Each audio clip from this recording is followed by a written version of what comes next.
اعوذ باللہ من الشیطان اللعین الرجیم بسم اللہ الرحمن الرحیم الحمد للہ الذی لا یبلغ مدحتہ القائلون ولا یحصی نعماہ العادون ولا یؤدی حقہ المجتہدون الذی لا یدرکہ بعد الہمم فلا ینالہ غوث الفتن۔ موالیہ نے حیدر کرار اور بالخصوص علی مولا کی دھن پر اپنی پاکیزہ سانسوں سے ولایت علی کے ترانے دھننے والے میرے نوجوان دوستوں، حاجی افتخار صاحب اور ان کے خانوادے کی جانب سے آپ تمام حضرات کو، تمام مومنین کو، تمام مومنات کو، تمام مسلمان بھائیوں کو جشن نزول آفتاب ولایت مبارک ہو۔ ماشاءاللہ یہ تا حد نظر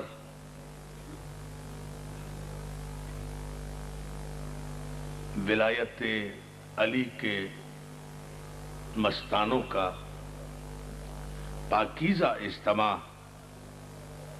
پاکیزہ محفل، پاکیزہ ماحول، پاکیزہ نفوس، پاکیزہ سانسیں، پاکیزہ ذہن، پاکیزہ ذہنیت، پاکیزہ نیت، پاکیزہ ولدیت،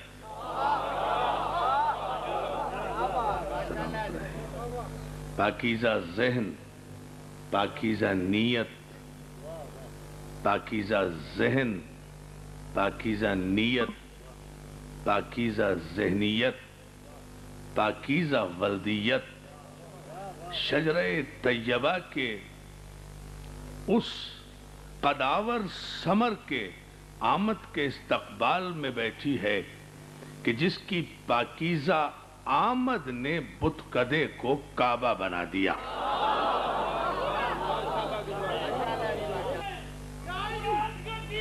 سپاروں میں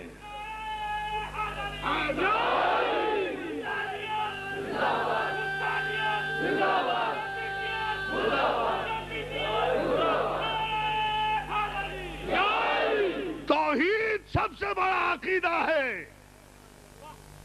توحید کے عقیدے پر، یہی علامہ تعالی جوہری صاحب قبلہ فرما رہے تھے، توحید کے عقیدے پر پورا نظام کائنات محیط ہے، پورا نظام شریعت کا بنیادی عقیدہ توحید ہے۔ اشہد ان لا الہ الا اللہ۔ ایک جملہ کہہ رہے تھے علامہ تعالی جوہری صاحب قبلہ جب میں آ رہا تھا کہ آپ بھی کہتے ہیں اشہد ان لا الہ الا اللہ، میں گواہی دیتا ہوں۔ ایک مؤذن بھی کہتا ہے اشہد ان لا الہ الا اللہ، میں گواہی دیتا ہوں۔ ہر ایک کہہ رہا ہے میں گواہی دیتا ہوں، اور ہر ایک وہ کہہ رہا ہے جس نے محمد الرسول اللہ کو نبی بنتے ہوئے نہیں دیکھا۔ ہاں توجہ کرے، توجہ۔ یہ علی کو کیوں حق حاصل ہے کہ علی شہادت توحید کی بھی گواہی دے اور شہادت رسالت کی بھی گواہی دے؟ کس منزل پر؟ پوری توجہ، پھر وہ میں مصرع پڑھوں گا، مکمل کروں گا۔ پہلے اس جملے پر آپ کی توجہ۔ عزیزان محترم، شبلی نوانی نے اور مستدرک حاکم نے ایک عجیب و غریب جملہ دیا کہ سرکار رسالت مآب، بڑی توجہ عزیزان محترم، سرکار، ریکارڈ رکھیں یہ سارے ریفرنس، سرکار رسالت مآب جب اس دنیا میں ظہور فرماتے ہیں، آغوش جناب آمنہ میں آتے ہیں، جناب آمنہ کی آغوش میں چمکتا ہے جب یہ آفتاب و مہتاب رسالت۔ بڑی توجہ، بڑی توجہ۔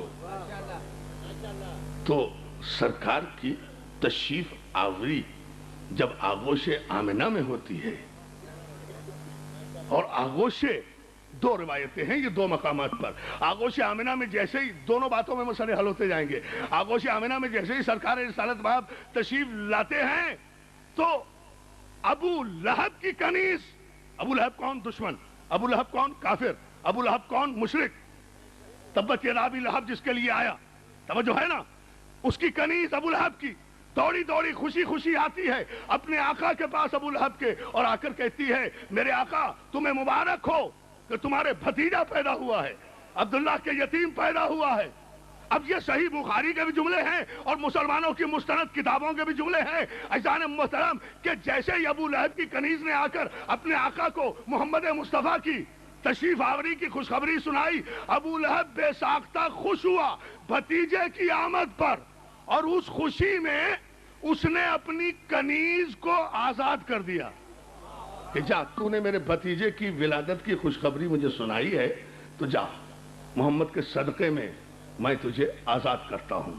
اب یہاں سے استدلال کرتے ہیں مسلمانوں کے مورخین کہ چونکہ ابو لہب نے محمد مصطفیٰ کی ولادت کی خوشخبری سن کر اس کنیز کو آزاد کر دیا تھا جس کنیز نے خوشخبری کا پیغام دیا تھا اپنے آقا کے پاس.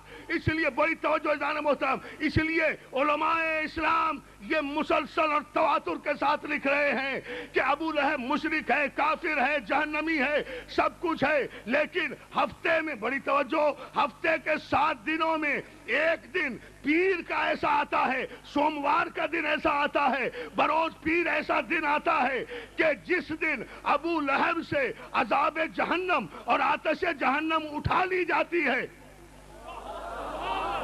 اور وہ جہنم سے آزاد ہو جاتا ہے. ہفتے میں ایک دن, بالکل بالکل پوری توجہ رکھیں, ایک ایک ریفرنس کا میں ذمہ دار ہوں جو میں بات کہہ رہا ہوں. ہفتے میں ایک دن ابو لہب سے وہ آتش جہنم اٹھا لی جاتی ہے, عذاب اٹھا لیا جاتا ہے سوموار کے دن, پیر کے دن, اس لیے کہ اس نے اس دن خوش ہو کر اپنی کنیز کو آزاد کیا تھا پیغمبر کی ولادت کی خوشخبری سن کر.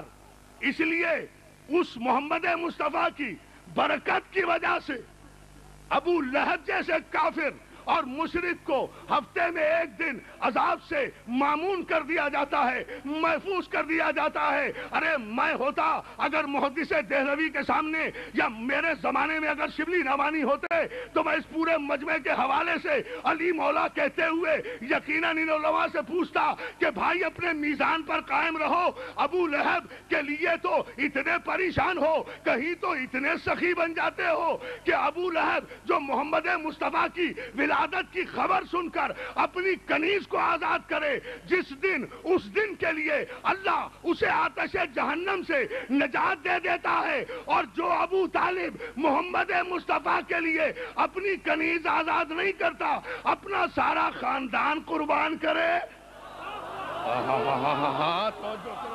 توجہ کرو, دو روایتیں, دونوں. اب دوسرا جملہ دیکھیں, اب دوسرا جملہ یہ ابو لہب کے لیے اور یہ ابو طالب کے لیے تاریخی جملہ.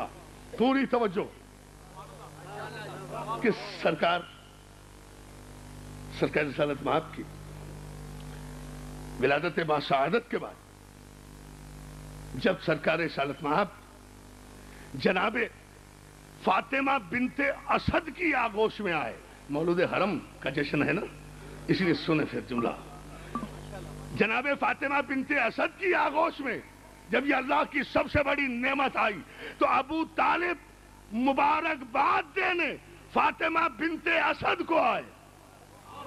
آغوش میں رسول کو دیکھا, نور کو دیکھا, والشمس چہرے کو دیکھا, واللیل زلفوں کو دیکھا, والقمر پیشانی کو دیکھا, والضحیٰ رخساروں کو دیکھا, سورت محمد کی تلاوت کی, علم اول کو دیکھا, عشق اول کو دیکھا, حسن اول کو دیکھا, خلق اول کو دیکھا, خلق اول کو دیکھا, تخلیق اول کو دیکھا, صنعت اول کو دیکھا, گنتی کے پہلے عدد کو دیکھا, نور اول کو دیکھا, تنویر اول کو دیکھا, تصور اول کو دیکھا, مصور اول کو دیکھا, تصویر اول کو کو دیکھا, بدر الدجا کو دیکھا, شمس الضحیٰ کو دیکھا, یاسین کو دیکھا, مزمل کو دیکھا, مدثر کو دیکھا, طٰہٰ کو دیکھا, بشیر کو دیکھا, نذیر کو دیکھا, سراج منیر کو دیکھا, سراج منیر کو دیکھا, رحمت للعالمین کو دیکھا, اور فاطمہ بنت اسد سے خطاب کر کے کہتے ہیں بنت اسد تمہیں کائنات کا سب سے بڑا بشیر مبارک ہو.